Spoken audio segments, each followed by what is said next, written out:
No other head of state is as active on social media as US President Donald Trump.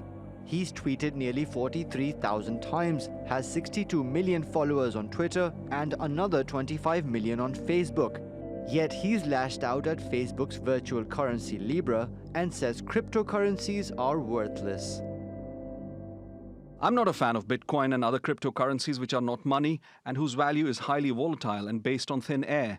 Unregulated crypto assets can facilitate unlawful behavior, including drug trade and other illegal activity. Similarly, Facebook Libra's virtual currency will have little standing or dependability. If Facebook and other companies want to become a bank, they must seek a new banking charter and become subject to all banking regulations, just like other banks.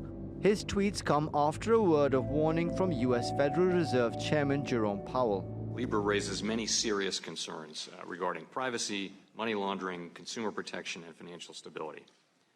These are concerns that should be thoroughly and publicly addressed before proceeding. And that's why at the Fed we've set up a working group to focus on this set of issues. Cryptocurrencies have been around for years, but it's only since late 2017 that they've really taken off. As their popularity has grown, so too have the concerns of regulators and governments. Countries including China, Pakistan, Bolivia, and Egypt have banned trade in cryptocurrencies, while others are struggling to regulate them. Facebook's foray seems to have attracted extra scrutiny, and for good reason. There are 153 million addresses registered in the cryptocurrency ecosystem, but people often maintain multiple accounts. Industry estimates put the actual number of users between 13 and 25 million.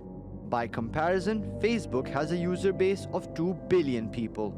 Analysts say the social media giant's size could help Libra earn wider acceptance than Bitcoin and all other cryptocurrencies combined. But it also poses bigger challenges. Facebook's infrastructure and technology will allow the currency to be more stable, will allow many more transactions per second, for example, will allow more stability. But the way this is monitored is going to require a lot more, especially in the face of all these investigations into privacy concerns. Central banks are fast-tracking efforts to come up with a set of rules before even more people begin using cryptocurrencies. Unlike social media, for which standards and regulations are only now being debated and legislated, well after they've been adopted by billions of users, the terms of engagement for innovations like Libra must be adopted well in advance. Yet in the 24 hours following Trump's tweets, the prices of Bitcoin, Ethereum, XRP, and other highly traded cryptocurrencies gained between 1 and 3%, possibly a sign that investors believe regulation won't slow the crypto revolution. Mubin Nasir, TRT World. For more on this, Borja Seaward joins us now from Vienna. He's the founder and CEO of fintech company Lucas, which provides cryptocurrency exchange and brokerage services. Welcome back to Money Talks, Borja. What do you make of Donald Trump's latest attack on cryptocurrencies? Do they need to be regulated as he's suggested? Thank you, Oscar, for having me back again. It's a pleasure. And yeah, this is incredible news for the cryptocurrency. I mean, definitely the crypto industry is very happy to have heard from the American president. And yes, the fact everyone considers that the fact that the president Donald Trump has got Bitcoin and cryptocurrencies into his mind is definitely a show that this is getting to be an agenda thing into the world's most powerful people. So definitely Trump and all the global leaders are starting to pay attention to this phenomenon called cryptocurrencies and Bitcoin.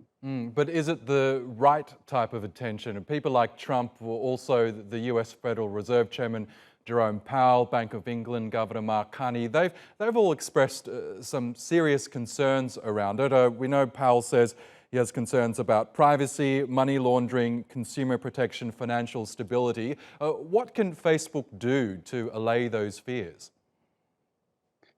Well, Facebook is something very special because it's a centralized currency. Things like Bitcoin, they are unstoppable because there is no ownership over Bitcoin. So it's really an independent network. Now, when we talk about Facebook, we're talking about a group, a consortium of companies that are working on a global currency, and they already had privacy issues and so on. So a lot of people complain about how will Facebook address their privacy issues, being that they already had problems in the past, and that people really don't trust the entity right now. But the truth is that this is happening.